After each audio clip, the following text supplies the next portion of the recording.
Please sit comfortably and so you can see the teacher.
Gata on opening the sutra. The Dharma incomparably profound and infinitely subtle is rarely encountered even in millions of ages. Now we see it, hear it, receive and maintain it. May we completely realize the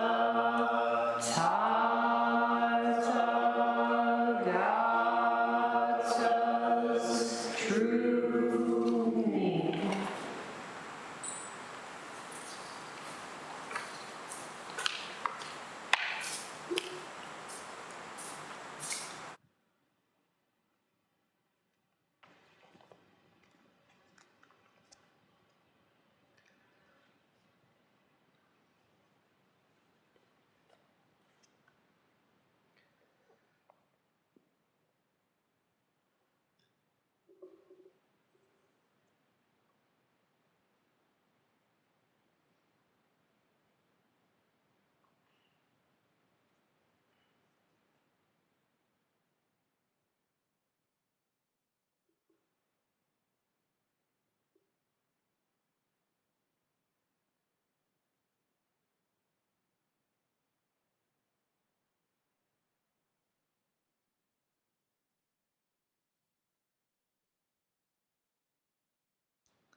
Good evening, everyone. Thank you so much for being here tonight. It's just so lovely to see all your faces, and the sitting feels really strong and good. And thank you. That's all because of the effort, the joyful effort that everyone is putting in. Thank you. Definitely feel the Dharma being planted in Toledo, Ohio. Who would have known, right? But you know, whenever we gather together, the magic happens, right? And remember that, you know, you're coming here helping yourself, helping each other. Then when you go home, have a daily practice in front of your altar. So you bring a piece of this temple with you into your house, right? Remember that your altar is connected to this main altar and to everyone else's altar. So there's this wonderful dance between being at home, practicing, bringing all of that Dharma goodness into your family, right? And into community, into everyone you meet. And then coming back, gathering and giving it away to each other as well, but also getting energized and having our practice be clarified and deepening just because we're together practicing. It's such a beautiful thing. And it only happens because we're doing it. And I suppose it has something to do with what we're going to talk about tonight, actually. So, as you know, we're on the Fox koan, and I wasn't able to really finish it all last week. And in the interim, I keep on getting this sense that, like, I should really talk about karma. Like, what does the tradition tell us about what karma is, right? Famously, the word karma has totally, been infused into our ordinary language. Oh, karma's a bitch, right? Karma's coming for that one, right? I even have a tea towel at home, and it says, "My dream job is driving the karma bus." But what actually is karma according to the tradition? I just wanted to look at that a little bit more because so much of what this koan is about is that karmic. What is that? What is that, right? So it's such an all-pervasive term. It's almost like in the same category as like God and justice. It's a really big, big word that covers this really sort of obvious and concrete, but at the same time very subtle reality, right? So karma is the ordinary unfolding of our life, right? It's not separate from our life. What's happening in our life right now is the result of karmic causes and conditions in the past. Now remember, famously, if you were born a human, precious human life, really optimal birth for practicing the Dharma because of cognitive functions, also because of energetic channels in the body, and communication functions, okay? And in order to even be born a human, you have to have good karma, right? You have to have had, led, according to the tradition, an ethical life previously, okay? Just to have a human body is to be in karma. There's kind of no escaping karma, right? But at the same time, as we see in this koan, there is a way of being in the karma that we're in that our perception of what's happening shifts from normal, ordinary, everyday, samsaric, egoic perception to awakened perception of the karmic moment that we're in. Okay, this is the main thrust of how the spiritual practice intersects with the karmic moment that we're in. It almost has this sort of quality of being like predetermined or well, that's fate, kind of like that. And it has its own sort of force that is not easily reckoned with. It just kind of pervades and just goes, oftentimes without our conscious agreement, right? Most times without our conscious agreement. I mean, think about all the processes of the body, right? That are karmically moving along without us having to say anything about that. And, you know, when we do have to have a say in what's happening in, like, the parasympathetic nervous system or all the different organs, it's like a big problem, right? We are sick. So on the one hand, it's really like rolling, just rolling, rolling, rolling. But on the other hand, it can be manipulated and shifted and changed, especially the karma that has to do with our body, speech, and mind, okay?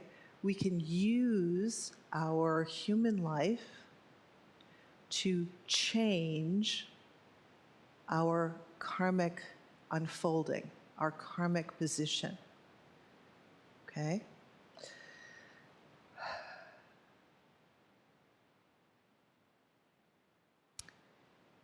This sort of like relentless grinding ahead, sort of like the Sherman tank feeling of karma, right?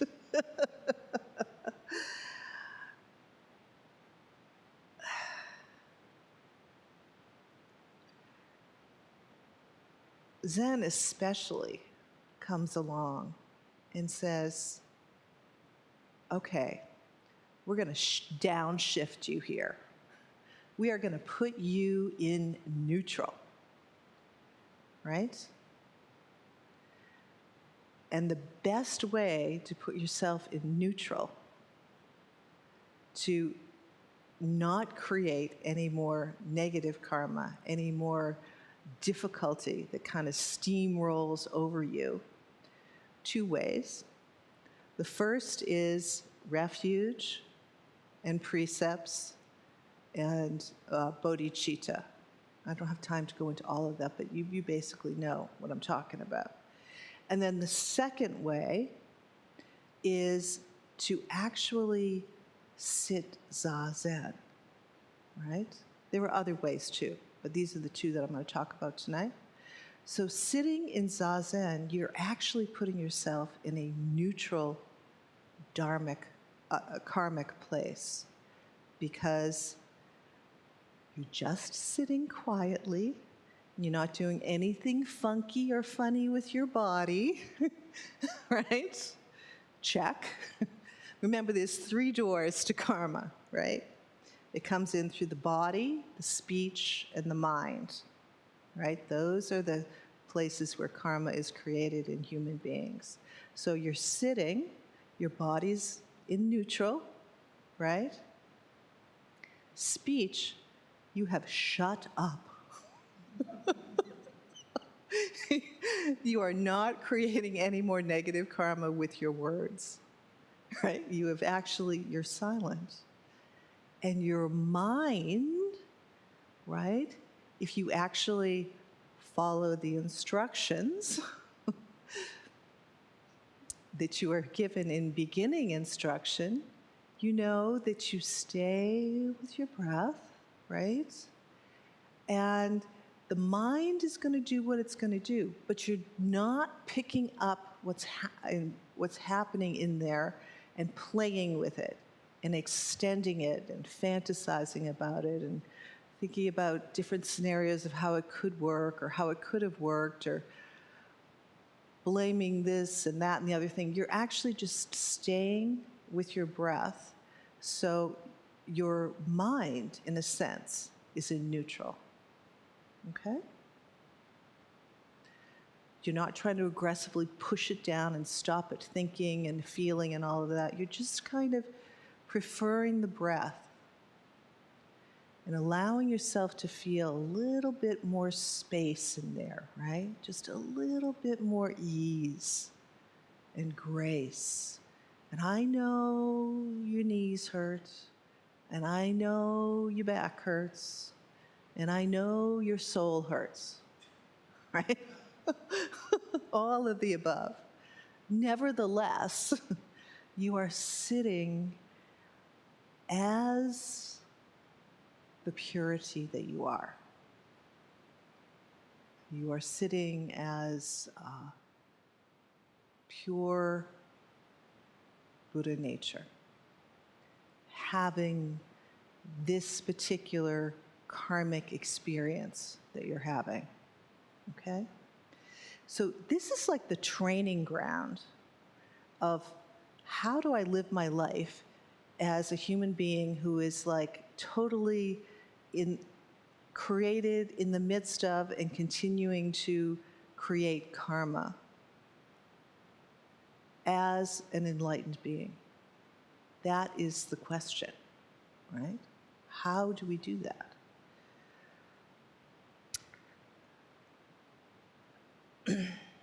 So who makes karma? Was it your mother? Was it your father? Was it your teachers? Was it your brother? Yeah, we all know the answer to that, right?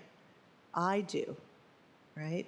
So this is such an interesting issue because so many times, like, people are reckless with us. We've been really traumatized and hurt by others. We've had really horrific experiences, right? Really horrible. Nevertheless, in Buddhism, there is a radical self-responsibility, which says, no matter what has happened, no matter what's happening in your mind, in your consciousness, it is workable. You are responsible for your consciousness, what's happening in your mind, regardless of how it got there. And the sooner we figure out that we need to stop playing the blame game, the better. Because then, well, if it's not somebody else's fault, who I have no control over those people because they were already wacky and did crazy things already, it's actually me, well, I can sort of work with that, right? I mean, I'm a little cray-cray, but, I can work with it. I'm not completely, whacked out.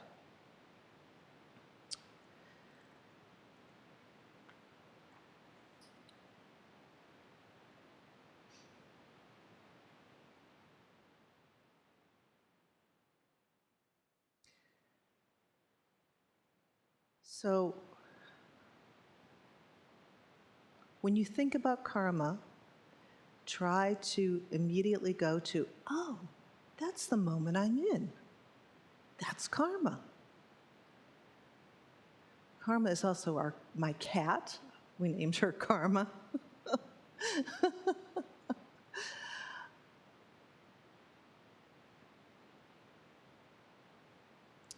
So karma is the moment that I'm in. Even if you can get that far, and who's responsible for the moment that you're in? Yes, I am responsible for the moment that I'm in.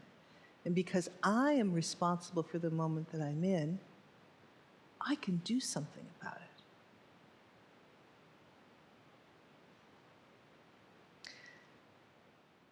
The second aspect of karma is precisely that. Even though it's like this Sherman tank rolling along, it can also be manipulated and changed. And there's really kind of two things that happen with karma. It's either like whatever is arising, it's there, right? The negative karma is there. Once something has come to the surface and come to fruition, we gotta kind of ride it out, right? There's not much we can do to manipulate especially our negative karma, if it's already arisen, if we're already in the difficulty. We can do our best to speed it up. We can do our best to use it to purify our hearts and our minds, but kind of you got to go through it. Actually, So-On is working with someone in the prison system, and they thought for sure they were on trial and they were going to get found innocent. And lo and behold, it was a guilty verdict, and it was a lifelong sentence. So that guy's got some serious karma that just manifest for him. He's past the point where he can manipulate the possibility of changing that, unless, of course, they do appeals or whatever. But basically, this is his new reality. So that's what's meant by if it's already manifest, there's not much you can do about it. And also appreciate that everybody you meet is like having a day with negative karma that's manifest, right? And it's not always pleasant, right? So right there is like, oh, yes, they're in that karmic moment. I see that. I see that, right?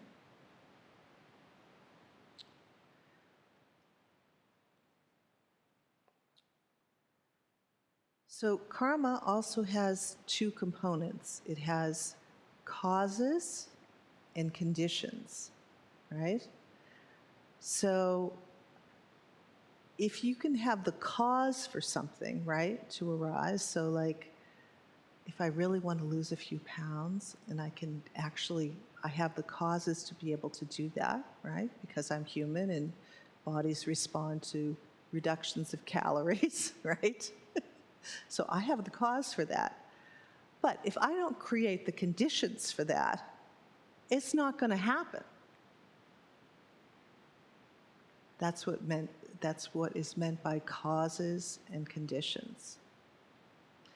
And you know, I'm very well aware that I have very smart lawyers in this room, and I'm giving a very sort of broad overview. And so much of this justice system is about actually parsing out causes and conditions and motivations and figuring out the balance of all of that. But here, just try to stay with it in your own life.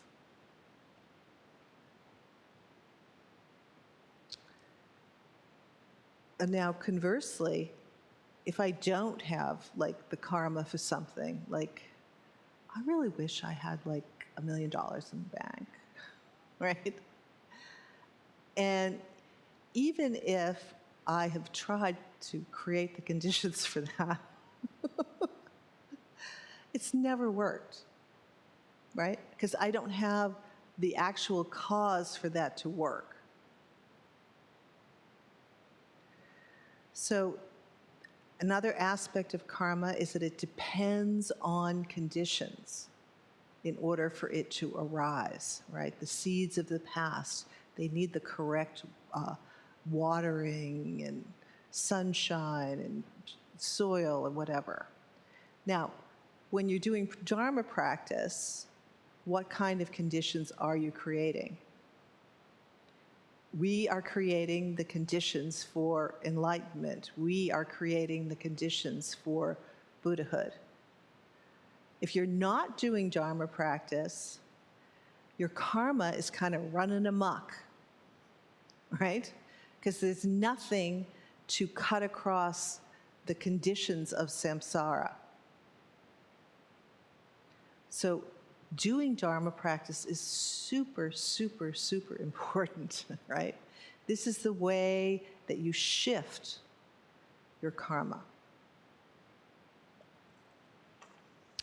All right, characteristics of karma. So what is it like?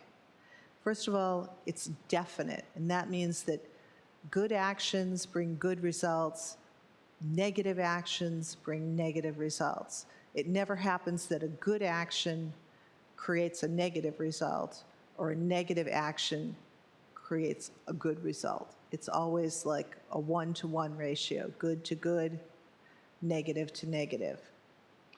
And of course, so much of Dharma practice is getting us on the side of good, right? On the side of not indulging negativity, renouncing all of our evil ways, right? She's just an evil woman, you know? So it spells it right out there, clear as day. Don't kill, don't steal, don't lie, don't elevate yourself above others, don't misuse sexuality, don't gossip, and so on and so on. The second characteristic of karma is that it's fast growing. So let's see, how can I describe that? So say you do something to hurt somebody else. The seed of that hurting someone else basically boomerangs into you. And whatever hurt you cause the other person multiplies in you tenfold, 100-fold.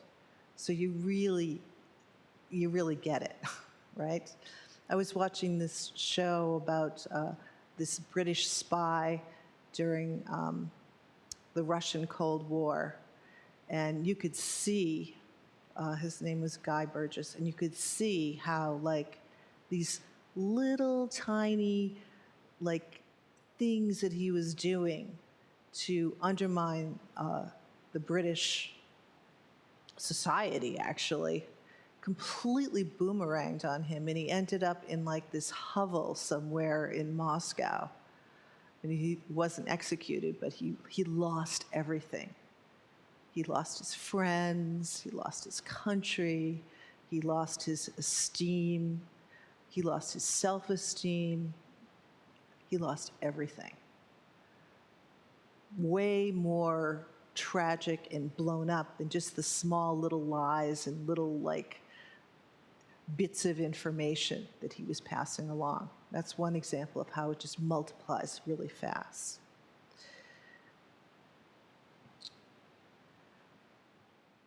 So it can be changed, though. Now, Guy was not practicing the Dharma, so he got it full-on blast of his negative karma.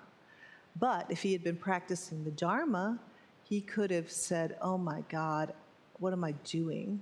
I have to purify this negative karma. And we all know what the purification method is, right? The 4 R's. Again, if you don't know, I have to keep going and ask a friend, because they know. We can also, just like the negative karma is fast acting like that, the positive good karma is also fast acting like that, right? So the way to destroy good karma is anger, okay? Please remember this. The way to destroy all of your good karma is anger, hatred. I remember one time, many times in the blowing up of the very curious and interesting path that I've had on these 46 years of Zen training, I acted very badly. And I got the karma of that, came back in like full blast from my teacher. And at the time, one of our Sangha members said, what are you going to do? What's happening? What's going on? And I remember looking at them and saying, I have no idea what's going on. I only know that I can't be angry. And I got a very severe rebuke. But I knew that if I just kept on going after them and going after them in my mind, that was a one-way ticket to hell. So that's where anger can undo all of the good things. And likewise, when you do something good and you dedicate the merit of that, that locks in that goodness. It's like putting it in the bank and turning the wheel to close the safe.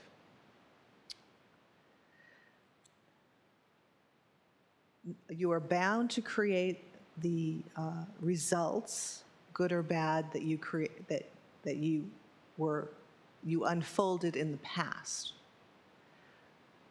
But the problem is it never comes on your timeline when you think it's going to show up, right? Comes at very inopportune times. And also, sometimes some seeds take freaking forever to come to fruition. I mean, I remember sitting in my first session thinking, I got this, right? I'll be a teacher maybe 5 years. I'm going on 46, right? Yeah, it comes when it comes, right? And there's no pushing, there's nothing you can do. But at the same time, there's things that you can do to undo it, right? You will not meet the result if you have not created it, no matter what you do. So do not engage in wishful thinking. If you have not created the conditions for awakening, for enlightenment, it's not going to fall on your head from the sky. It just isn't going to work it doesn't work like that. Although ironically, when you create the conditions for it, it shows up on its own time, right? There's kind of nothing you can do to make it show up, right? And there's, quite frankly, nothing you can do to make the integration post-Satori show up in an accelerated way. It comes as it comes. Can't bargain with karma, right? You can't try and do the substitution game. Well, you know, if I just do this good thing over here, don't you think it'll cancel out that other stuff I did over there? No, it does not cancel it out at all.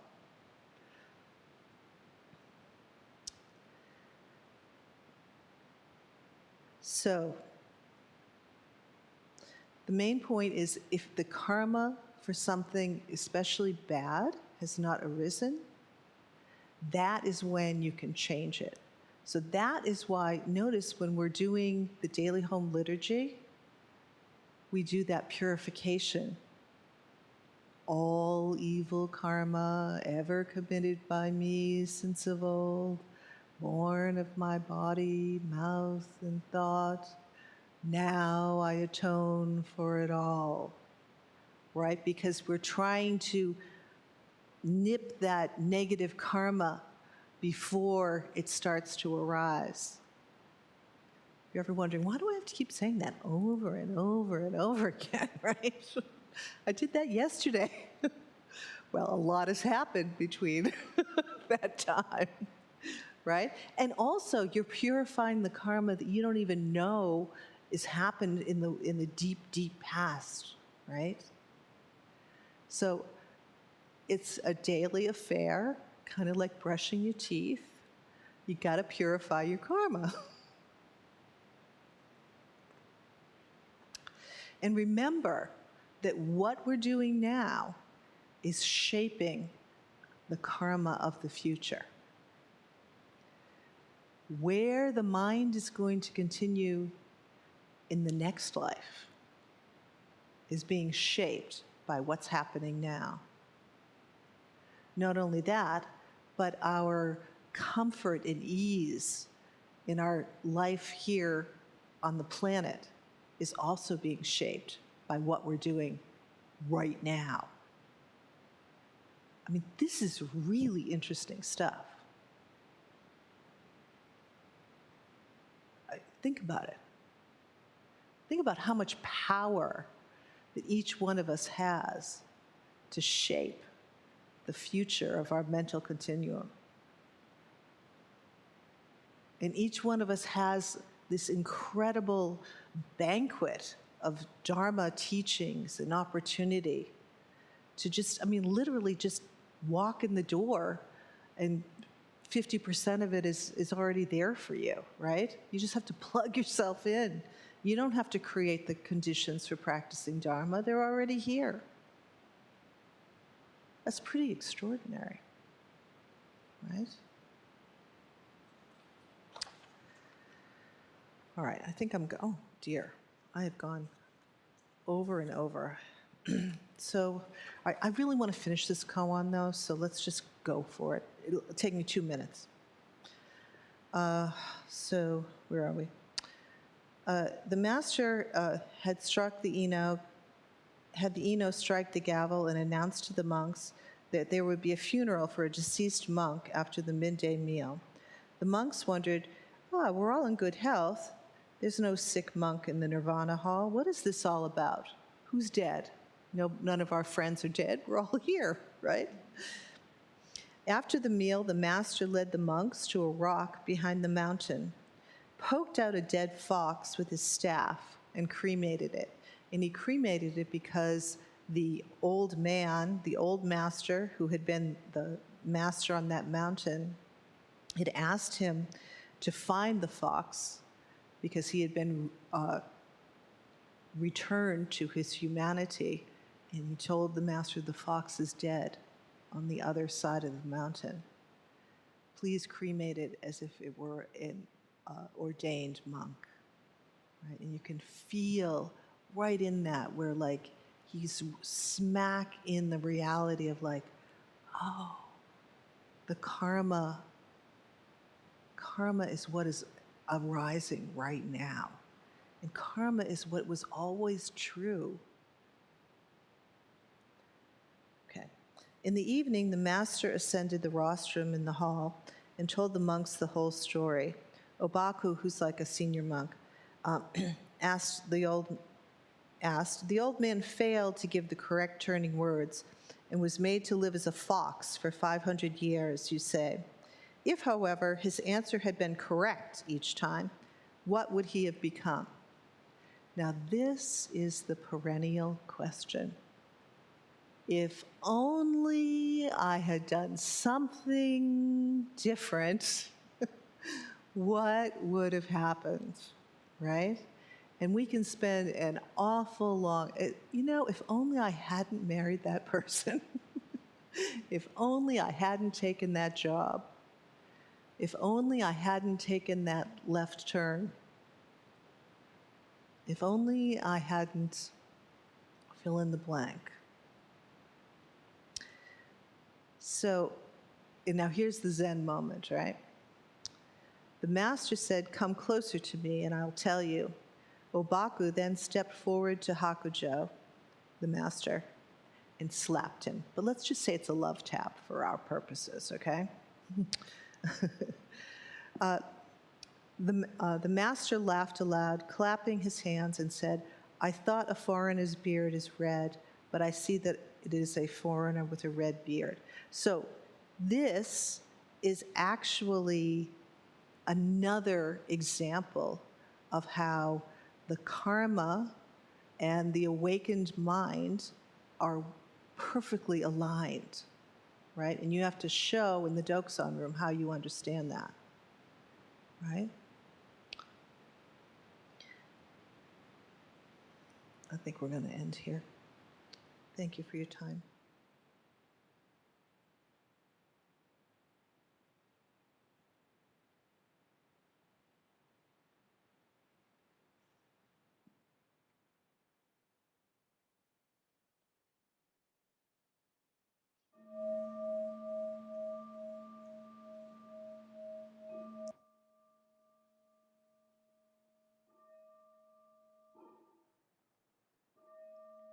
Beings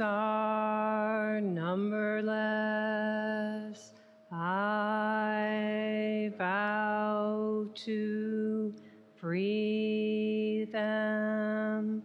Delusions